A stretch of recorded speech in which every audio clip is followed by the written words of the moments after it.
So, Tommy, I watched Rise of the Skywalker yesterday. Really? Yeah, I thought it was great. Are you on drugs? It had its flaws. There were some parts that I saw in it, and I thought, where did that come from? Right. But it was a good film. It was a good film. I still enjoyed it. But the problem is, because we kind of discussed this, you don't remember the last film before that, though. Right, so I am not a Star Wars fan. I have seen all of the Star Wars films, but most of them I've only seen once. I've seen Phantom Menace twice. I saw it once originally, and then I watched it a second time 2 or 3 years ago. I've seen A New Hope a few times, both whatever version was around in sort of 2002, because we watched it in school. And The Attack of the Clones. No, hang on, let me finish. But I've also seen the despecialized version. But all of the rest of the films, so 5, 6, 2 and 3, I've only seen the once, and that was only about 3 or 4 years ago. Fair enough.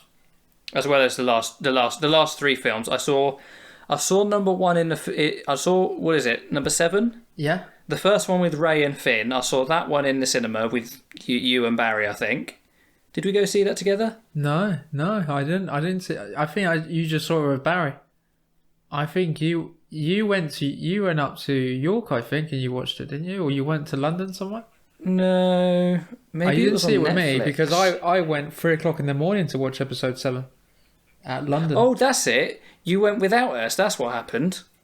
Right, yeah, that's right. Yeah. I couldn't wait because I'm such a big Star Wars fan, and I think it was Barry. What do you mean you himself couldn't wait? who- You didn't actually invite us. We could have come with you. I just remember. I think it was someone said we couldn't watch it on the premiere, and you just didn't want to watch it on the opening night at like 3:00 in the morning because that's just ridiculous. And it was. Looking back, I was so hyped up for that film. Watching it, I was like, I've got to watch it like the best way I can, and try and watch it. And I got a second viewing, and the second viewing was in 3D as well, and it was just rubbish. So episode 7 in 3D, that was just rubbish. Oh, yeah. No, I can't imagine that being any good. I can't believe that. So the first viewing, right, the one at midnight, was 2D. And in the second viewing, they only have it on 3D, don't they? How stupid is that? Well, that's for all the people... No, that's for all the people who want to see it in 3D, but want to minimise spoilers. All 12 of them.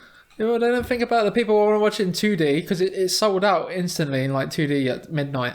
Well, of course it did. I watched it at the Waterloo IMAX.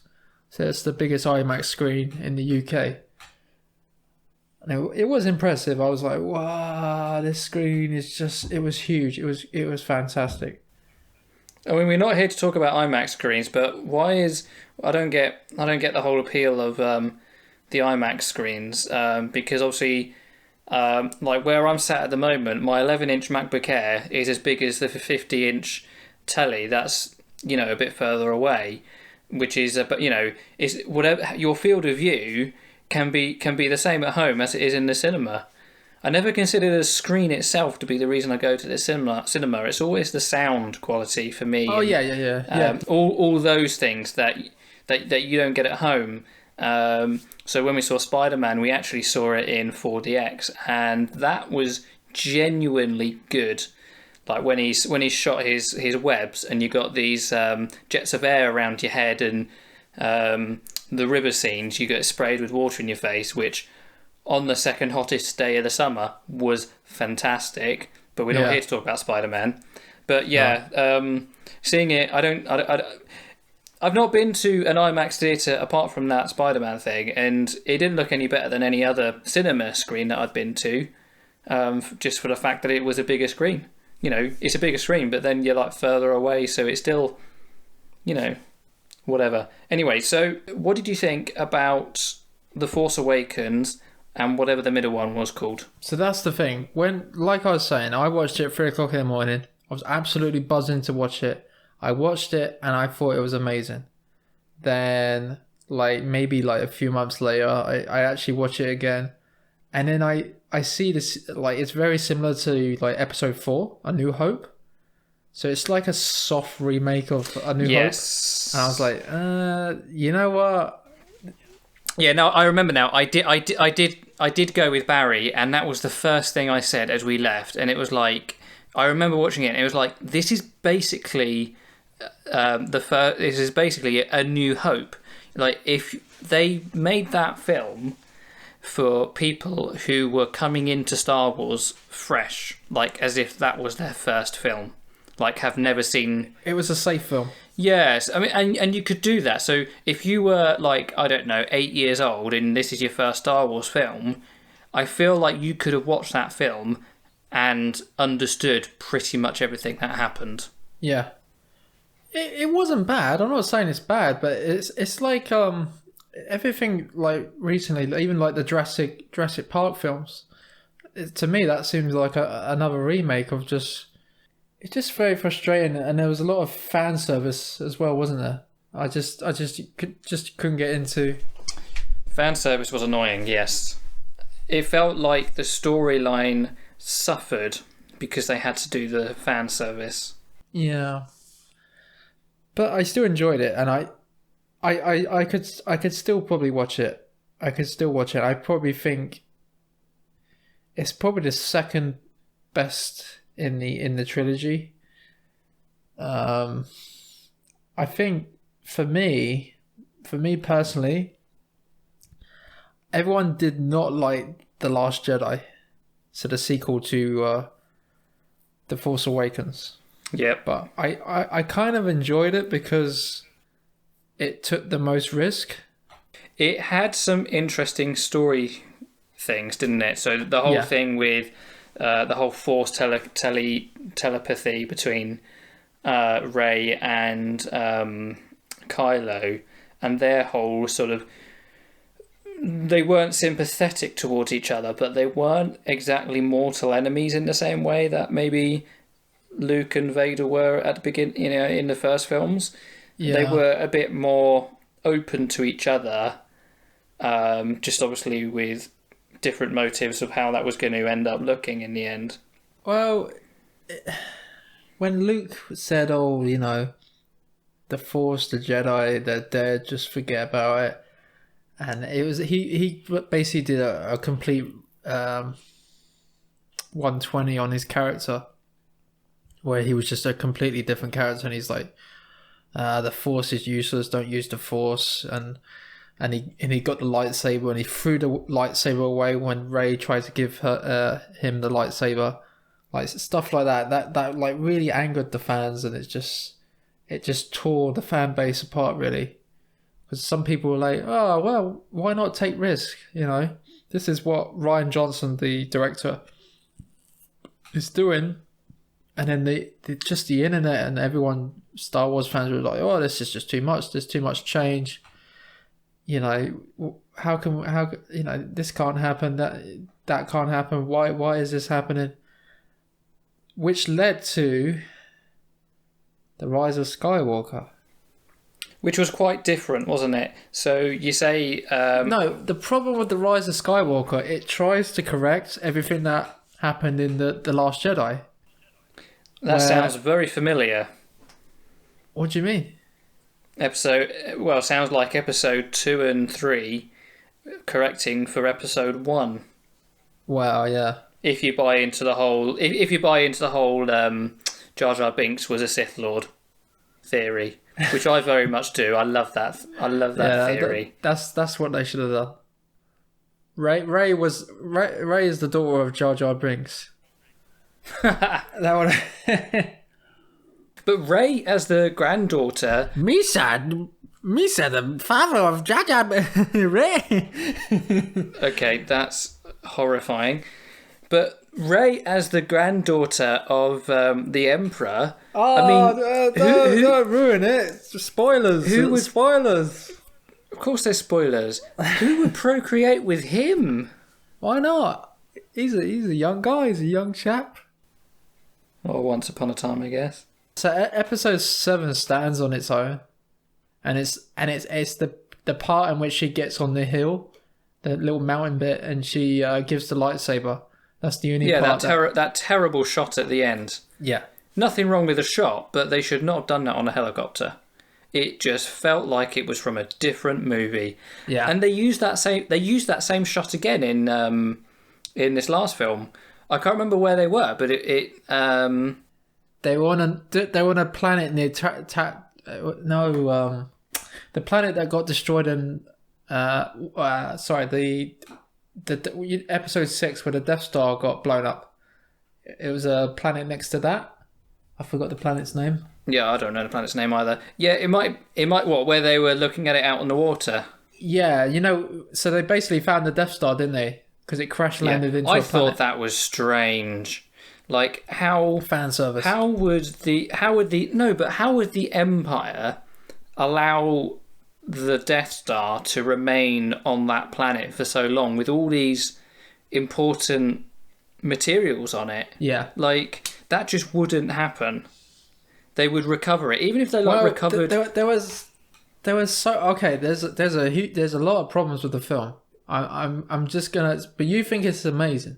I enjoyed it as someone who is not a Star Wars fanatic, and I've only seen the films, and I've played a couple of the PlayStation games, and I've not seen The Mandalorian or the Attack of the Clones, the TV series one, which I know is really good as well.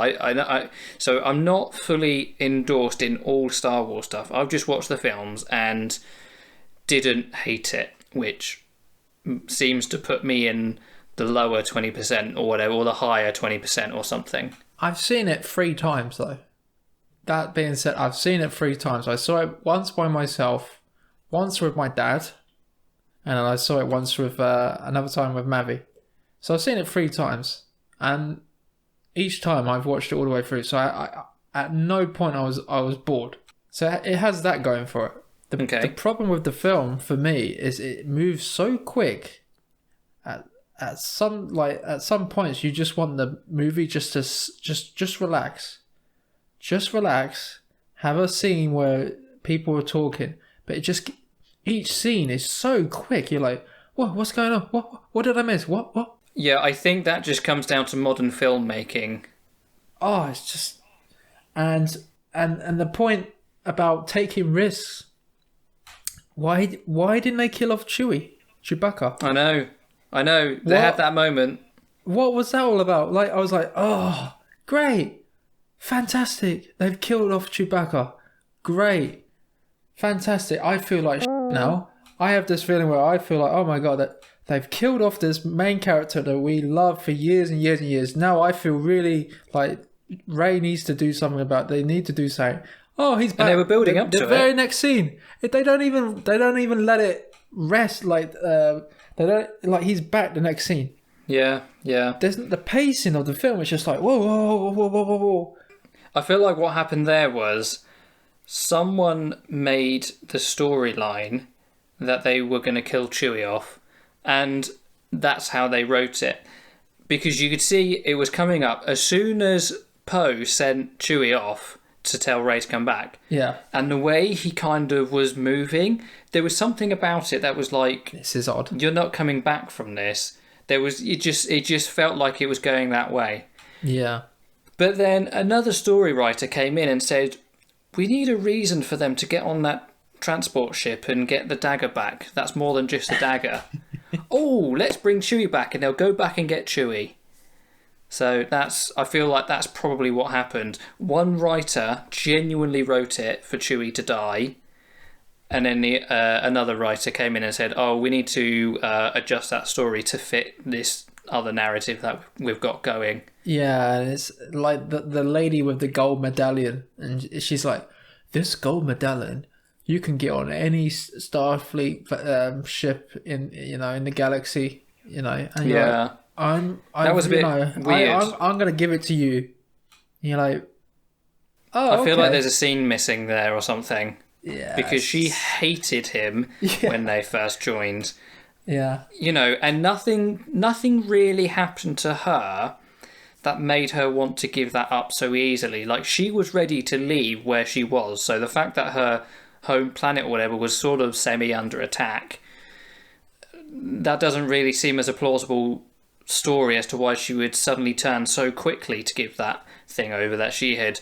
It's not an easy thing to come over. This is like giving. It's probably worth like $100 million or something. It's not like a fake passport. This is like a fake president ID or something.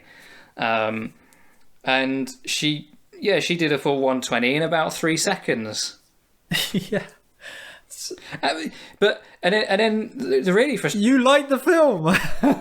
Well, yeah, but I can see its flaws. I can still see its flaws.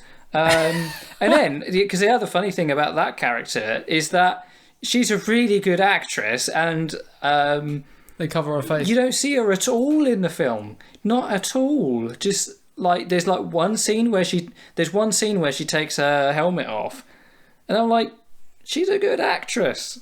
It's like there's an old. I say old. There's a 2006 episode of Doctor Who where they had Peter Kay in the episode, and it's like, and they use this line. It's like, we've got someone famous in our TV show.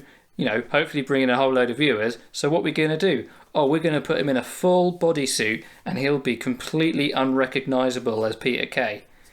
And that's what they've done here. They've taken an actress who is, well known. She's done a lot of things. People know who she is. Maybe it wasn't and her. You can't see her. You could have just had a body double act out her scenes, and she'd just do the voiceover. That's right. Because she did anyway. Her whole, even if she was acting on set, all of her lines, her dialogue would have been ADR'd in afterwards anyway. Because you can't talk through a helmet, can you? Unless the helmet was CGI. Maybe it was CGI'd in. Don't know. Yeah, well, and the big reveal about Palpatine being Rey's granddaughter. I was like, and Grandfather. Grandfather. Sorry, and the point that he's still alive and he's a clone, and he manages to bring starships underground or something. That whole thing didn't make any sense to me either. What the flip was all that? JJ was on drugs. What were you doing, JJ? They did not set that up very well at all. Like, where did he come from? You can keep that a mystery. Keep that a mystery if you really want to. But he just raised ships out of the ground? Like, what's going on? What? Like, we're not just talking a blob of metal or stone or whatever they're made out of. We're talking about intricately designed ships with, integrated circuits and plumbing and, people. They don't just come out of the ground. Well, maybe they do. I don't know. What did you think what did you think about when they came out the starship with those horses and they're fighting on the starship and they're like? I thought that was brilliant. Because that was genuinely good, and the way they set that up with the guy in the control tower where he was like, I can't, and he's like, why can't you, you fool, you imbecile? That's looking through the eyes of the commander, and then the next shot they come out, and then they're on horses, and it was brilliant. I thought it was unrealistic. Like, what's going on? They can't be on horses and riding around on a starship. But if the Resistance know that is a weakness, then they're going to know to work around it. And I'm pretty sure in the previous film there was a whole herd of animals, so it's not the first time they've escaped or done battle on animals, is it? So yeah, I can let that pass. What I remember something about. See, I haven't seen it in a while, but I remember something about the dagger, where like this dagger's like 1,000 years old, and for some reason it has the scriptures of where the Death Star. There's something on the Death Star. Yeah, I'm not sure where the dagger came from. From the snake, was like they got it. No, I know they got it from the snake, but did Luke make it? Did he find it? But he goes like, this is like 1,000 years old or something, and then the Death Star has only been smashed into that planet only like 30 years ago. That doesn't make any sense. How can this dagger be 1,000 years ago? And it points to where the Death Star has crashed, and that only happened 30 years ago. Yeah. Doesn't make any sense. I don't know quite how many years happened between Empire Strikes Back and and this film. I don't know if it's exactly 30 human years, but yeah, Return of the Jedi. I mean, you know, you That's the can. one. Oh, Return of the Jedi, yeah. See, I'm not a Star Wars fanatic. I barely know the title. I definitely don't know the order. But yeah, it's a bit weird that they've got this dagger. But, you know, if you've got a dagger and it's been in the family, you can use it as, you know, as a makeshift wayfinder. But then, well, Doesn't make any sense. who made it? Like, was it formed by the Force? Or did someone go to the Death Star, point out where the TriStar is, build the dagger, and then leave the TriStar on the Death Star and not actually go fetch it themselves? Like, It was just an excuse just to get him on the Death Star. yeah. It's sloppy writing. They could have just used, like, intel finding on that. Yeah, it's just they've had so much time though. They've had so much time to organize this, and the only good scene in the film for me, like I really enjoyed, was the Harrison Ford scene and Adam Driver. Really? Yeah, that was a Okay. great scene. That was a great scene. He's like, "Hey kid," and you're like, "Wait a minute, who's that?" And then you're like, "Oh, it's Harrison Ford." He looks like he hasn't had a shave or hasn't had a haircut, but it's, you know, at least. Well, that's lockdown, isn't it? Oh, that was. Oh, wait, I'm watching it in lockdown. It came out ages ago. It came out before then, mate. It came out like last year. They were doing that. No, but it was quite interesting how they replicated the killing scene from the first film. Yeah. And then he gets the saber out again, and you think, is he going to kill his ghost dad again? But instead of doing that, he turned and like says, "I'm sorry," without actually saying, "I'm sorry." That's a great scene, though. I thought it was a good scene. It was a good scene. It was so stupid at the end, though. I was annoyed that they the whole reviving and the Force can heal. Yes, yeah. Apparently, and I've not been watching The Mandalorian, but apparently just before this film came out, Yoda did some healing in The Mandalorian in the episode Baby that Yoda, came out just before it. Yeah, Baby Yoda. So it's not like it just came out of nowhere, except it kind of did, and they just backwrote it into the TV series. It's been part of like the video game. Has it? Okay, because obviously that's where, you know, where there's a lot of other Star Wars canon that I don't know about. So that's where, you know, has the whole Emperor, has his return already been told in a comic or something? Well, it's funny though, because they use the, you know, where Rey can speak to what's his face, Adam Driver's character. their virtual reality FaceTime. Yeah, that came from Star Wars Knights of the Old Republic 2. Okay. So in that game, you play as like a Padawan, and you have like this person who's a Jedi, or is like a dark Sith, but you're not really sure. She pretty much is in the middle, but she has like this Force power in which you can talk to her, like a video conference. Is that so that she can talk to you and tell you how to play the tutorial without breaking the fourth wall? No. Wow. Basically, yeah. Well, they go in a lot of detail. I suspect that might be where that came from. Well, it doesn't. It's basically at certain points in the game you have choices. The choices you make, she like approves or she disapproves. So she can talk to you in like this Force. Only you and her can like talk to each other. Yeah. Like no one around you can actually hear what you're doing or what, you know. So they actually got that from. I don't know if they got it from the video game, but it's very similar to that game. And the stories in those two games, Star Wars: Knights of the Old Republic and Star Wars: the Knights of the Old Republic 2, are a lot better than the prequels and the new Disney films. I definitely recommend playing those games. Well, what can you say about the healing bit? Literally, it's she heals him. Yeah, she heals him. He heals her.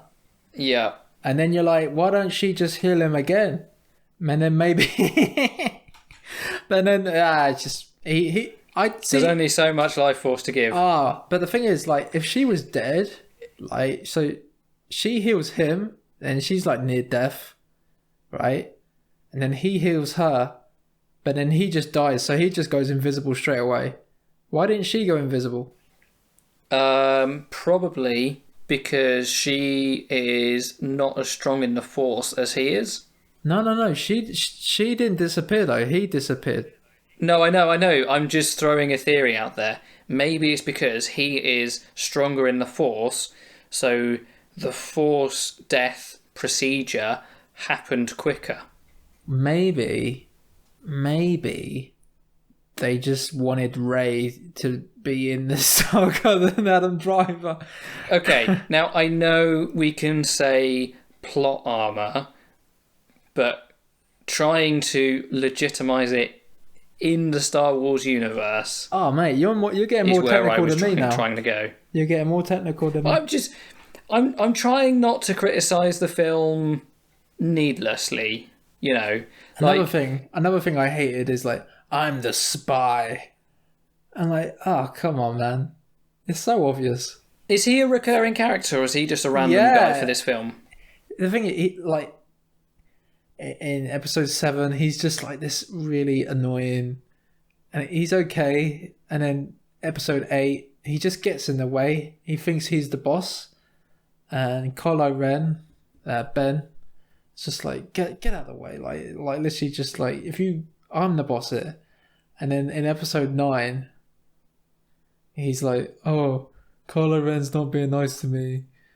And he's just like, I'm gonna try and kill him. Okay. Yeah. So that's why I might get that if I were to watch the three of them again. I might sort of understand who Thank God he's dead. Everyone is. Thank God. He played the character well, but the character itself just did not have any purpose anymore. So yeah, it's good that they killed him, but the way they handled it, like, I'm the spy, and you're like, oh gee, come on, man, it's so obvious. Yeah. So you're the spy? Maybe he was secretly a Jedi in the same way Jar Jar Binks was secretly a Sith Lord. But I kind of feel for J.J. Abrams, who directed the film, because he firstly, there was so much backlash for The Last Jedi, and it was like he had to pretty much please the fan base, get them back on their side. Then he had the unfortunate situation where Carrie Fisher died, and there were scenes in which he said he wanted to have more scenes with her, but he unfortunately just couldn't shoot because she passed away. So the scenes in which he had to work with, and I think he did a really good job there. Like, he still managed to like put something together with the scenes he had. That must be very difficult. And he pretty much, so then he had to pretty much do all of those things. So he had to correct most of the last film, The Last Jedi, and then he had to try and tell a story. So it would be. Where did they get all the Carrie Fisher footage from, in terms of her film and voice?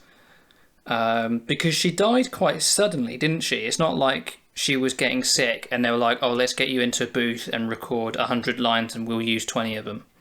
They did say they got a few scenes. So that's the scenes in which you see in the film. But there were more scenes they wanted to shoot. Okay. Had they filmed her death scene? That's the thing. I was thinking that could be a stunt double, because you don't really even see. I'm not sure if you see her face. I can't remember. It could have been just some person dressed as. No, I mean when she, not her actual death scene, but you know that I mean, it's only a few lines, isn't it? But it's like when she and because she says something like, "Oh, I need to do this for Ben," and she communicates with him somehow. When's that in the film? Which one? Yeah, so just whilst Kylo and Rey are fighting on the Death Star, Right, yeah. and they've jumped across, so she's pushed Finn away. Finn is off with the girl, the other stormtrooper girl. Yeah. And they're off fighting, and for some reason Leia is like, I need to do this final thing. I need to get through to Ben, and she lays down on her bed. Oh yeah, yeah. And she somehow communicates with Kylo. Ben. Kylo? Kylo. Can't remember his name. Kylo Ren. Just call him Kylo Ren. Kylo. Kylo. Kylo Ren. It's because I'm trying to put the R from Ren into Krylo or something. But Kylo... I just call him Adam Driver. Right, but it's Kylo Ren. Because it's important, because she wasn't contacting Kylo Ren. She was contacting Ben. And that's what this scene and the next scene and a half is all about. So with him and his mum, with him and Rey, and then him and his dad, it's all about the transition from Kylo Ren back to Ben. The thing about these scenes that hit me the most was he has a funny face. Drugs. What? No, he has a funny face. So sorry, Carrie Fisher. He has a funny face when I don't know, the camera angles that they chose after he'd just been stabbed or whatever, and he's laying down and he's like looking down, and the way his chin went and everything, it was so distracting. And I'm like, this is supposed to be a really poignant moment, but it is not flattering at all. I did not notice that, but I thought his performance was good. I enjoyed his... Oh, yeah, no, that's what I'm saying. Like, I don't want to take away from that because it was all really good. Because he got a lot of flack from the previous films for being some sort of, like, moody teenage... But... Yeah, because I was thinking that as well because...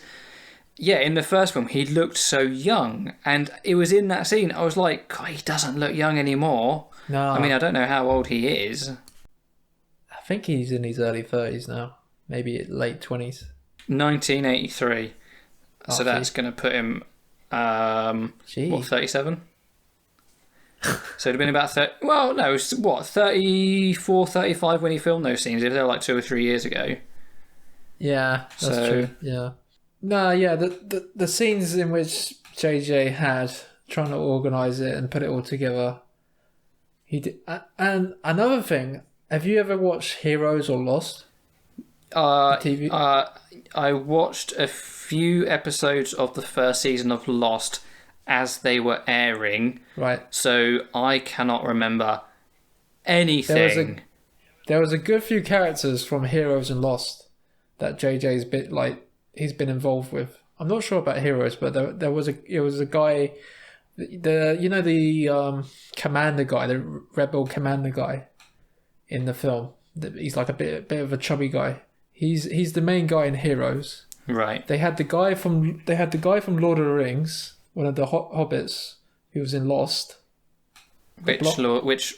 The new ones. No, the Fellowship and the Toon Towers. Oh, okay. I can't remember his name, but he's been in Lost and he's been in Lord of the Rings. He was in it. He was one of the Rebel Resistance members. Okay. So it was like, yeah, it was a few people from like shows that I've watched recently. Like, wow, oh look, he's bringing them back into these films. He's giving them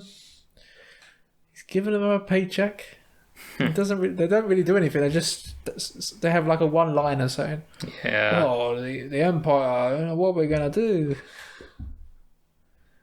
But yeah. So, what do you think about that whole ending scene with the Emperor and Rey?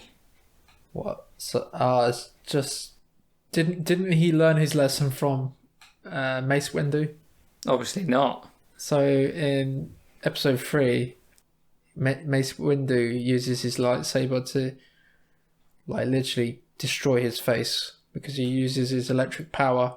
And the Mace Windu, he puts his lightsaber and it starts like. Oh, yes, I remember that. Yep. He starts burning his face, and I'm shouting at the Yeah. screen like, "Stop your lightning power! You're gonna stop! Just think about your face." Like his lightsaber is not gonna give away. Sorry, something has just clicked. So that is how Kylo knew who she was when she brought down the transporter with the electrical doodads. And he was like, "Oh, she's obviously related to the Emperor because he does that." I can't remember if he actually told him if he told him. No, he doesn't. He says to Kylo, he says, he just says something inane like, "She's not who you think she is, and she's not who she thinks she is." So I just assumed that he told her, but off screen, not on the. No, no, I don't think so. But I think the way it was obviously written was to make him think about his own lineage and apply that to her. So then the whole scene with the transporter, and he kind of forces her in this situation, through the tug of war with the transporter, and I think they were doing some kind of mind games between them during that, and then he kind of forced out of her that sort of a bit too far reaction, and then that brought out the sparks, which brought down the transporter and exploded it and everything. And then when that happened, And that should have killed Chewie. yeah, when she killed Chewie, and when that happened, that's when he realised or confirmed who she actually was, and that she, who her lineage was. But don't you think though that he would have learned his lesson? Maybe, but if that's the power he has, and that's the only power he has, he can only use what he's been given, can't he? He's not like he's going to turn around and fire slime at all the ships in the sky, because that's not what his superpower is. Surely he could have got his lightsaber out. He's not going to bring down 20,000 spaceships with a lightsaber. No, that's why he has his. I meant the part in which he uses the lightsaber against Rey, and she uses he uses these electrical powers against Rey's lightsaber, and then she just starts. She blocks it. She just starts walking towards him, like she could have not. But that's why. So no. So what happens? So I've seen that. Yeah, but you've seen it 3 times, but I saw it yesterday. No. I meant she's seen it before. She's seen like she must have oh yeah, look, this is how you do it. Like that's how the others have done it. So I'll just do the same thing. Well, okay. So there's two things going on here. One is that he thought he was safe because he probably thinks she doesn't know that. 2, he was absolutely fine until she brought up the second lightsaber, and once she had 2 lightsabers, for some reason that made her unstoppable. And that's when he realised that it was all going to go down. Yeah. And 3, I know I only said 2, but 3, maybe she knew that's what she could do, maybe she didn't, but they did have that whole 20-30 seconds of all the previous Jedi Masters. Pretty sure I heard Samuel L. Jackson in there, and Yoda, and all the other Jedis. Man. When she had the entire Jedi Force behind her. So she had 2 lightsabers and the entire Jedi Force behind her, and that is how that's how she got through, and that's how she scared him. I think you should watch The Mandalorian. It's a lot more gritty and a lot more realistic. Sorry, but I can't stand Yoda, so that's kind of why I've not really thought about watching The Mandalorian. What would you be then? Where would you think Disney will go from this film? Well, they're saying the Skywalker saga is over. Thank God. So and the very last scene was Rey calling herself a Skywalker. So I don't think she's going to appear in another film. Not for 30 years. She might appear again like Carrie Fisher did, but She's not going to be in next year's Star Wars film, if there was going to be one next year. Would there be Finn and Rose and Poe? I think possibly not. I feel like I think they might skip a generation. Like 1,000 years before, or even after. They need to change. Yeah, they need to change. They need to change the universe a bit. So, like watching Rogue One or The Mandalorian, where the world is a lot different, it might be slightly easier to watch it than if you're trying to watch something that was supposed to be side by side with the Skywalker saga. Well, it seems to me like they've got this entire saga. They've got the whole universe. They've got endless stories to tell. But the main story they can tell is like, oh, you've heard about these stories in the original trilogy. Now we're going to explain how it actually happened. Yeah, so I feel like what they've done with these 3 films is they've used as much of the original actors as they can, because they want to get people, they want to ease people into the Star Wars universe before they bring in completely new characters.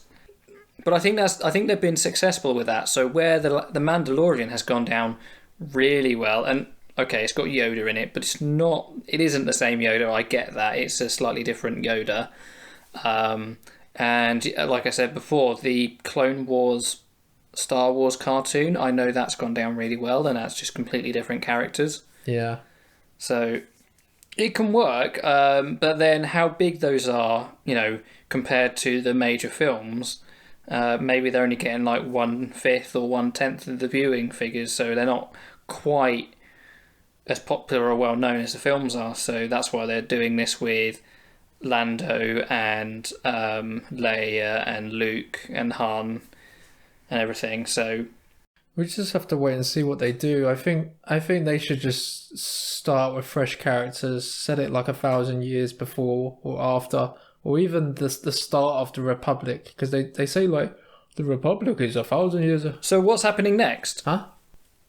What happens next in the universe though? That's going to be the fun thing. No. Let's go back. Let's go back 1,000 years. No.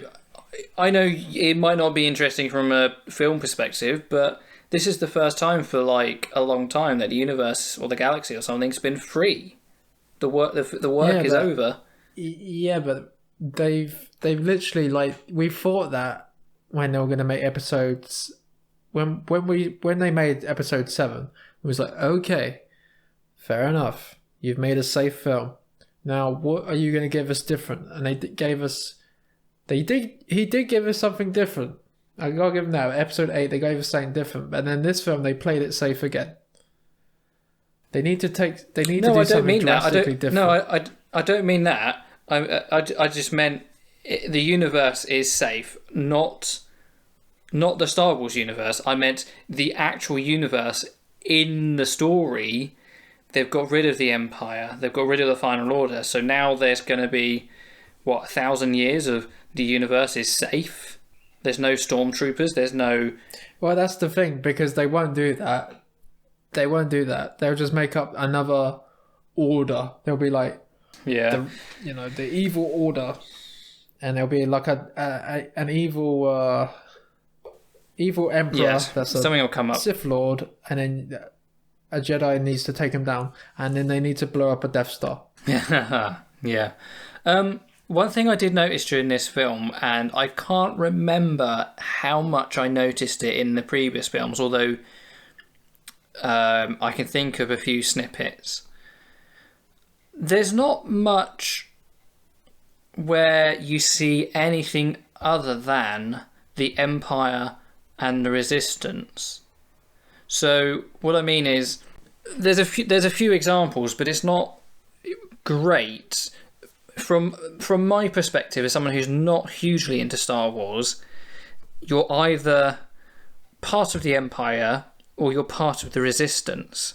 There's no other people other than those two groups. But obviously there is. Obviously there is. Hang on, I haven't done my point yet. Let me finish my point. Right. All right. Now there is civilizations, right? So we see that in film 8, where they go to the Monte Carlo casino place. Yeah. We see it. I don't know if we see anything in 7. Maybe where we meet that little person with who had Luke's lightsaber. Yeah. But where it really struck me is when we landed on the desert island on the desert planet in the last film, and there was this sort of festival going on, and there's all these people, this civilization, who are celebrating something It comes around every 40 years. Yeah, but I haven't got a care in the world about the Final Order or the First Order or whatever it's called at this point. And I was just thinking, it's like, it feels very two-party, these films. You don't see much of everyone outside. And maybe that's the point of this film. I think actually that might be a point this film brings up, because that's something they said, is the Empire wins by making you feel like you're all alone. And then they had that final scene where people showed up, is how the Empire said it, like, because they had like 20,000 ships, and they're like, since when the Resistance that big? No, it's just people. So all these people who aren't part of the Empire, they aren't part of the Resistance, they've just shown up to overthrow the Empire because they're sick of it. But all these people have been living under the Empire for 1,000 years because obviously they have, because even Han Solo, he was running spice. He was a spice runner before he met Luke, so he was obviously working against the Empire, but not as part of the Resistance. Unlike other films, he actually worked for the Empire, though. Maybe not directly. He might have done work for them as a freelancer. I would put those two things separately. But yeah, you have seen Solo. Oh no, I haven't. But I think in other film universes, you have the good guy, the bad guy, and you have the world in which they live in, and all three parties, they're quite significant. And I think in Star Wars, that the world, the universe, that sort of third party, hasn't been very visible until this last film and maybe the film before it. So you don't see a lot of civilization. Well, I don't know, because you see a bit of it, like before the Clone Wars. You've got that whole bit with Anakin meeting the fancy people and that whole regime. But then since that all falls down, like, who is there? Well, who exists who isn't part of the Empire or isn't part of the Resistance between the ending of Episode 3 and the end of Episode 9? Oh, right. Okay. Because what it boils down to, because then what it boils down to is, on Earth, kingdoms in the old age, if we go back a 500 years where we had real kings and queens who fought real wars over countries, their armies were made up of people. And we see a little bit of that where the stormtroopers are kidnapped as children and turned into stormtroopers. So they kind of go on that bit there. But where does the money come from to build the Death Star? Where do the workers come from to build the Death Star? Where does the materials come from? And I was thinking this during the film. We've got this. They said they had a planet. Yeah, but an empire can only exist if they have power, and power generally comes through money at the end of the day. Yeah. You get money by having money because you can pay your army and your generals. And it's like, why are there all these generals that are working directly under Kylo Ren when he can just kill them immediately? Like, what are they getting out of this? Are they getting paid? What are they getting paid in? Where can they spend that money? That's a good point. So if you watch any sort of film police detective show, they always say follow the money, and there doesn't seem to be any money in the Empire. How does it exist? Well, that kind of... Who does the plumbing? Who does HR? Who does payroll? They did kind of address that in a video game, and it apparently is canon. So in Star Wars Battlefront 2, Oh, what, the one that came out like 2 years ago? Yeah, in Or that the original one? no, the second one, the first one didn't have a campaign. The second game, um, Okay. pretty much. It continues. The campaign continues straight after episode 6. So you see the Death Star blow up, Yep. and you're like, oh shit, the Death Stars blow up, and they're on that planet. I can't remember the planet's name, but they're with the little monkey. Forgot what they're called. You know what that is, little. Oh, the little ones. Yeah. The Wookiees? No, they're Wookiees. The Nah. Wookiees. No, that's what Chewie I is. can't remember the name. They were in that film, in the final film as well. Yeah, they were. There was a scene, and you meet up with all the generals, and Ewoks. so basically, no. You as a person, that's it. Ewoks. Yeah, you as a person, you meet up with all these generals, and they're like, "Oh, the Emperor is dead," but thankfully, in the case the Emperor dies, he actually leaves a message, a hologram message. Yep. And he says, you need to go to this place and you need to activate, he's like, activate 4, 5, 6. So you need to go to like this ancient ruins, if I remember correctly. And then you basically it tells the story on how the New Order became. But yeah, it's like, it doesn't go in much detail like how Kylo Ren becomes the leader. I don't remember if it explains it, but to me it's just like, yeah, he's a Jedi and then he's a bad guy, and then they just accept him and then he's the leader of this new order. But that's the thing, they do that, they don't really explain it in the film too well, and they just rely on like video games or comics. And Yeah, and you can't explain everything in a film because that people don't go to the cinema to watch 5 minutes of HR. but that's the most interesting stuff though. But that's what they should have. That should have been episode 7. They should have. What, HR and payroll? No, well, no, they should have. They should have done something like that. Have a hologram of the Emperor with his orders. Would they have a prequel, Kylo's story, as a solo film? No, they're gonna do Obi-Wan. They're doing Obi-Wan. So they're doing a. As a film or a TV series? I think it might be a TV series. I think they've gone for a TV series. That'll be interesting. But this is the point. They're basically like, do you remember this character? Do you remember this person? We're bringing him back. And so they're playing it safe. Like everything they've got, they're like, oh, like you like these things, we're just gonna keep chucking it at you until you get bored with it. They're not doing anything original. It's just, let's just you heard about the story. Let's just keep chucking you stuff and retelling stories, but actually showing you what they were actually talking about in the films.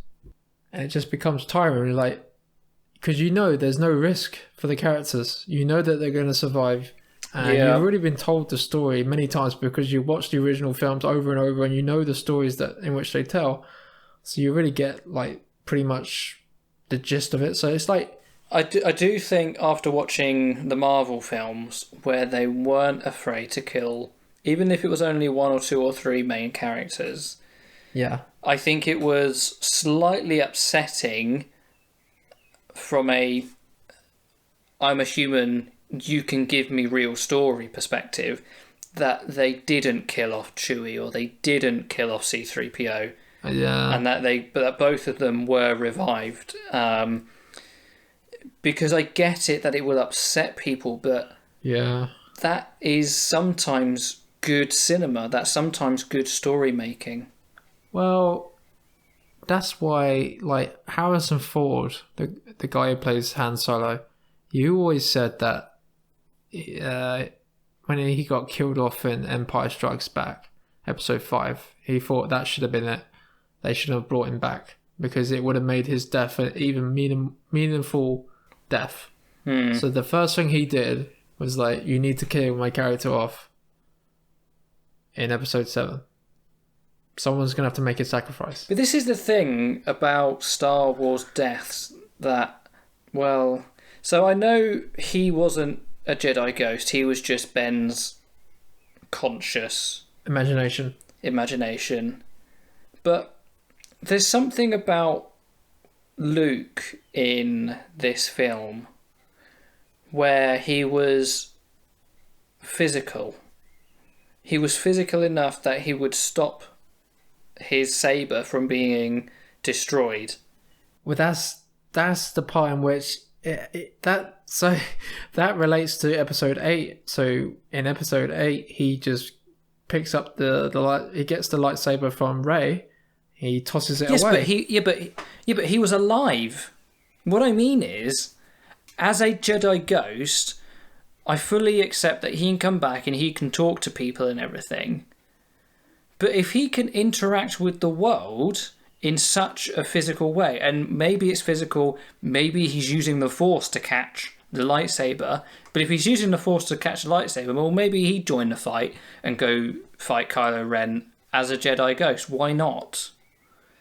It's like they've got this mechanic of they didn't think of that. Yeah, maybe they didn't think about it. I thought about it while I was watching the bleeding film. And I'm not a story writer. They put that scene in there to tell the audience that I'm so sorry for the last film. Please disregard about what I said about the Jedi not being useful. The Jedi should die and like that.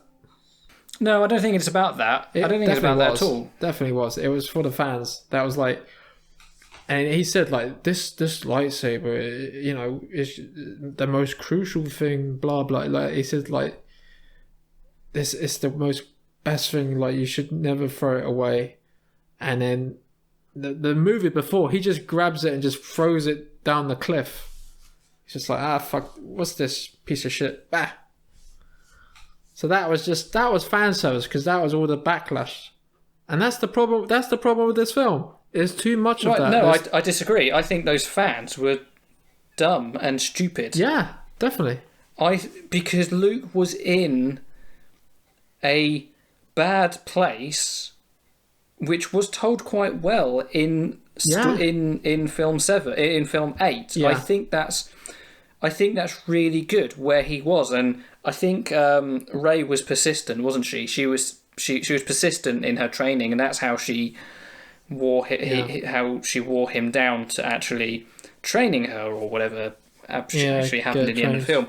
So I don't know why people would get upset over him being disheartened, because he was, and I think that's fine, and that's good storytelling. I don't think there was anything wrong with that storyline. Yeah, because in this film, when he caught that saber before it got into the fire, it felt like there was this sentimental value over a piece of metal that glows. Yeah. And makes people, hot. And I just felt a bit weird. But that was all because of the internet and all the people getting, oh my god, well, this and that, you can't have this, you can't have that. Why are you taking so much risk? Yeah, well, my point was about him catching it with the Force physically, not about whether the scene should have been included or not. Well, yeah, I know. But should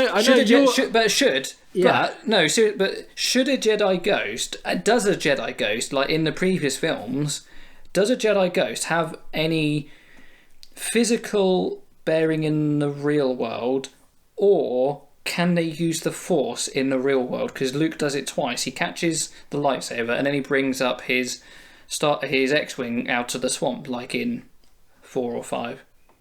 So, is that canon? Has that happened before, or is this the first time? What, a ghost using the Force? I don't think that happened. Yeah, a Jedi ghost or a Sith ghost using the Force or physically interacting with the world. Yes. Okay. In episode 3, you don't actually see it.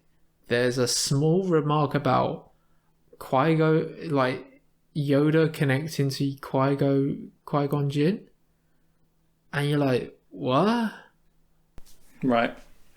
He's like, I am able to reach Qui-Gon Jinn or something. He starts like telling Obi-Wan Kenobi. So I'm guessing somehow Qui-Gon Jinn is able to do something, so then Yoda can now talk to him as a Force ghost or something. I don't know why that was included, but yeah, that's the only thing I can think of. Yeah, I'm not sure. I just thought it was a bit weird. But I don't know. It kind of fits a little bit with the way Luke was doing that remote force fighting in the previous film, wasn't it? On the salt flats. Do you remember? So he wasn't physically there. He was fighting through a VR projection hologram of himself in film 8, The Last Jedi. Oh yeah. Yeah, so maybe it's an extension of that part of the Force, and maybe it's something that's grown over the years in Solitude. But he wasn't actually dead though. He was just projecting himself there. Yeah, I know. But obviously that's what he could do when he was alive, and when he's dead, he can only do 10% of that, which is catch a lightsaber in midair and pull an X-wing out of a swamp. The only times I can think is probably in episode 5. Obi-Wan Kenobi, he touches. I remember he sits down on a log. So it's like physically there. He's actually, it's like if he was a ghost, he would just like fall through the log. Well, yeah, he sits on the log, but he doesn't pick the log up or anything, though, does he? No. And there is that Darth Vader ghost, but I'm not sure because Darth Vader's not actually dead at that point, and because he has a little Jedi battle, doesn't he, with Luke in the jungle, and Luke cuts off his Darth Vader's helmet, his head, and he sees himself in the helmet. I cannot recall what you're talking about. So in episode 5, part of like Yoda's training, or there's a part in which he's like, I can do this, I don't need any of you guys, and I think he goes off and he's like and then Darth Vader is in the forest with him, and they have a little battle, and he manages to chop off Darth Vader's head, but then he sees inside that it's actually him inside the helmet. It's like a 30-second scene. Okay, I don't know. I'd have to watch it again, to be honest, and maybe I will do. I probably will watch the whole lot again. But technically he's not dead, so I'm guessing like it's not the same. That's just like the dark side, like gaining onto. Anyway, what did you think to the CGI bit with Leia and Luke when they were fighting They were fighting. I thought it was interesting. It was a bit uncanny valley CGI, but for the 3 seconds, let's just put it in there for the sake of it. For the 3 seconds it was on screen, and because they had such. They'd done the lighting, I think, obviously on purpose to hide the CGI, because it did look like we'd suddenly jumped into Toy Story. Yeah. Didn't look too bad. With the whole sort of like plastic. No, not that it didn't look good or bad. It's just the skin didn't look like skin. It looked like good Toy Story. It looked like Toy Story 4. Or it looked like CGI from 25 years ago, because it was 3 seconds. They spent 100,000 on it, not $1 million. Yeah. So I think it's the CGI wasn't great, but it was on screen for 3 seconds. The whole scene itself, I can't remember. Oh, it was to do with the training, the lightsaber. Yeah. She has like a blue one or a green one. I can't. She has a blue lightsaber. Yeah. And that's when she put the lightsaber down and said someone else is going to use it. I don't know. It didn't have to be there. Someone could have said it. In fact, someone did say it on screen. It could have not been there. They could have saved themselves 100,000 or whatever, how much it cost. Okay, what would you give the film out of 10? I enjoyed it. Easily give it a 7.5, maybe an 8. I'll give it a 6. And where do the other two are on that scale for you? Probably number 8. I'll give 7.5. The problem with number 8 is that's another point as well. The Asian lady in the film, Rose. Rose. She's like a mate. She was annoying. She was annoying, kind of annoying in episode 8. Wait, Rose or her sister? Because her sister's the one who died. I thought she was the one who was more annoying. She died? I thought it was the same character. Like, didn't one of them? I feel like, yeah, I'm pretty sure she had a sister, and her sister fell out of the bomber bay when they were dropping the bombs. Or am I remembering Rogue One? Yeah. But that was the first scene in like episode 8. Yeah, I think. I feel like Rose was okay, and it was her sister who was annoying, or maybe it was the other way around. I'm not sure. I thought she was a good character. Yeah, she's okay, but the thing that annoyed me... I think it was a shame we didn't see more of her in this film. Well, that's the thing. That's the thing, because the thing that annoyed me was she pretty much sacrificed everything. Like, so Finn, in episode 8, Finn is, like, he's gonna ram his little vessel ship thing. Yeah. And she stops him by smashing into him, and it could have ended up killing them both. But I was like, okay, whatever. She's like in puppy love mode for this guy. And then like in this film, it's just like, he's like, oh, hi, I'm off in my journey, goodbye. And then you don't see her, like, you see her in the background, maybe have like... No, she wanted to go. And she did want to go. She didn't have very many lines to say it. It might be screen time that was the issue here, but she wanted to go. She had 2 lines where she said, oh, I really want to go. And he said, no, you really got to stay here and do whatever your role is here. And she was like, but I really want to go. Yeah. But okay, I'll do whatever my job is here. So she did want to go. As a character, I just feel like she was let down by the director or the producer, whoever decides all of that. Yeah. But anyway, so I thought you said this film was the second best out of the 3. No. I would say 8, 7. And this is probably the bomb. So this oh really? Okay, I thought you said it was your second. Well, no, it's probably close. I don't know. It's probably close to episode 7, because in episode 7 it kind of, it doesn't bring anything new to the table. It just establishes the characters and stuff, and it's like a soft like we said, it's just a soft reboot. But this film, for me, it's so, like, everything happens so quick. And you're like, what? Wait a minute, they've stormed on the Star Destroyer? And then like a few scenes later, you're like, oh wait, but they're back on the planet?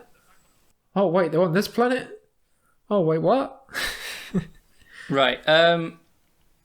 What was the worst part about the movie for you? I'll tell you what, that's got to be the Chewie scene. I was so angry when I saw him go, oh, I'm still alive. I was just like, what are you guys doing? Just kill him off. Kill him off. Kill someone else. Take a risk. Take a risk. It's too much safeness in this film. Okay. And this might be difficult. What do you think was the best part of the film for you? I'd probably think...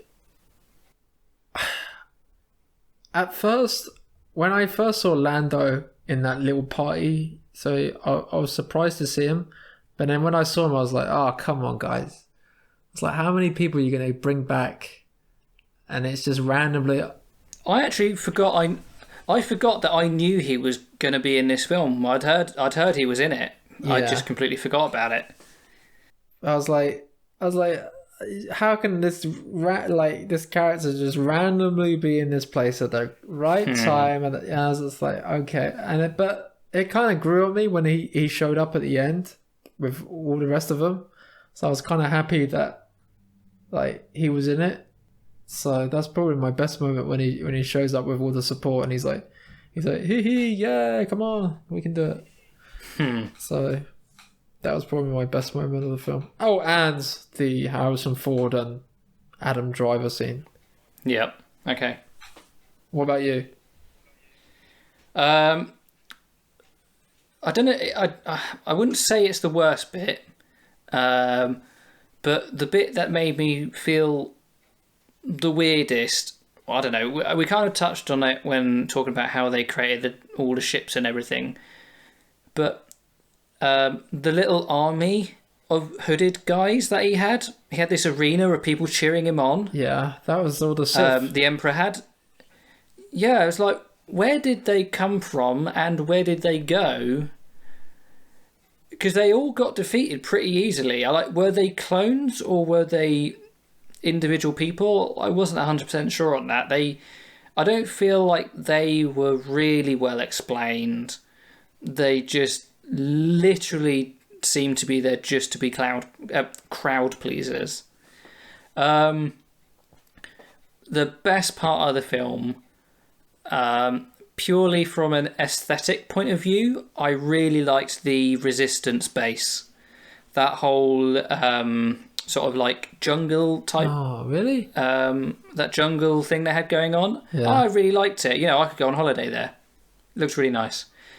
And when they, as they all sort of like flew off to follow Rey into Excelsior, or no, that's wrong universe. Whatever. The planet that begins with X. Excel.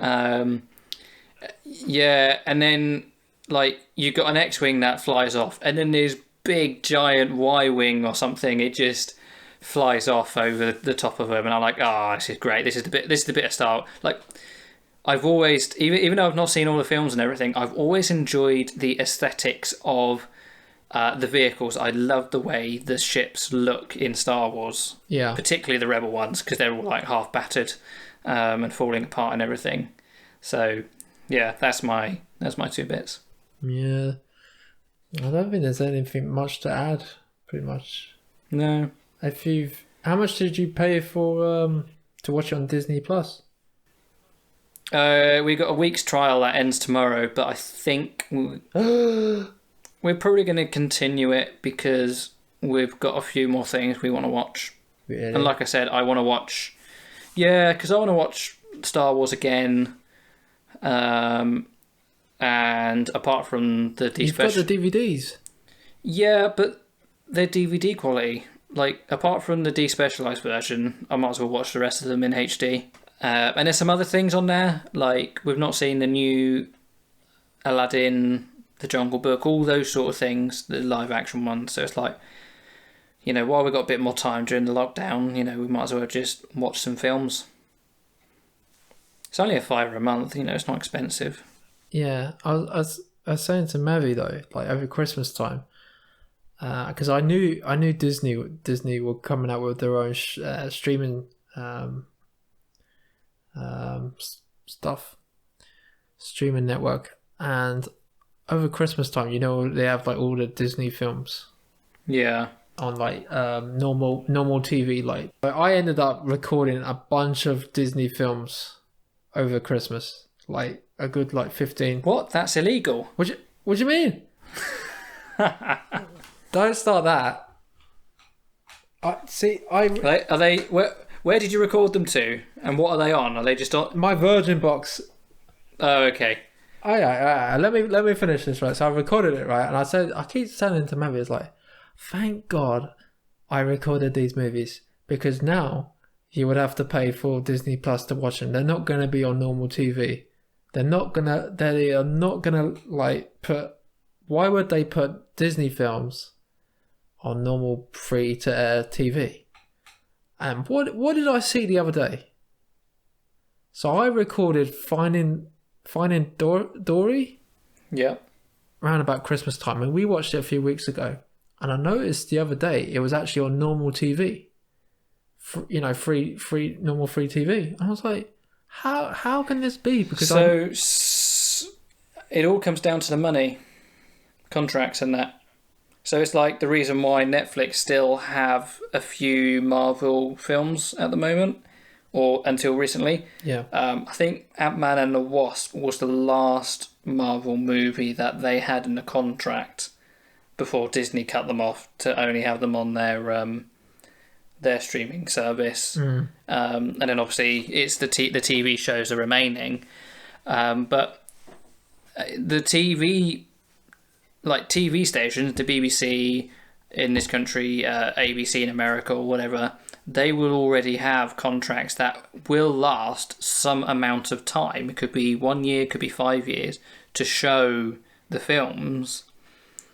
And I think that will continue to happen in the same way that you can still buy Disney movies from iTunes or Amazon or on DVD.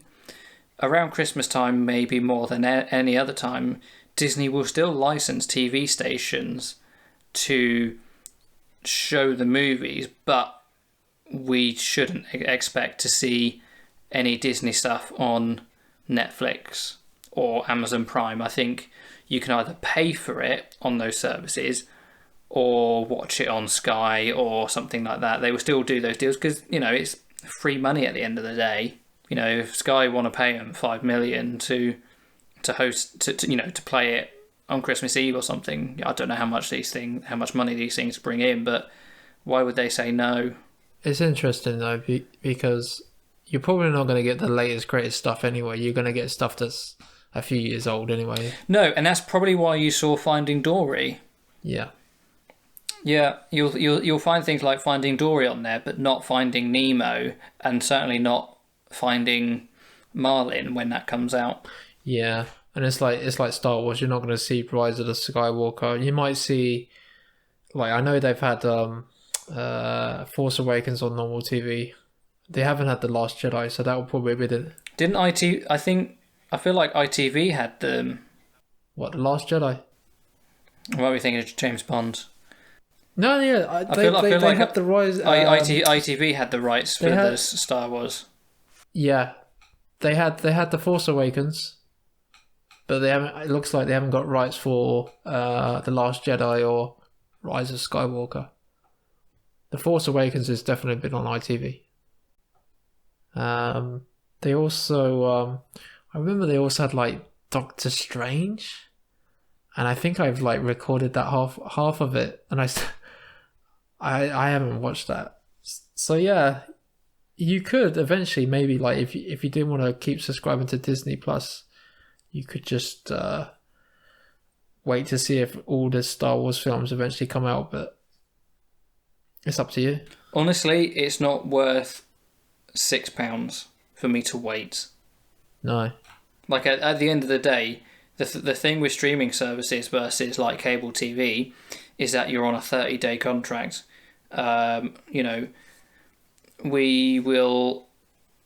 We'll get 1 month or 2 months, whatever, and then once we've watched what we want to, we'll just cancel it. It's like at the moment, we're not working, we're not using Spotify, so we cancel Spotify. And it's when we go back to work, we'll start Spotify up again, and then we've saved ourselves £45 or something over 3 months.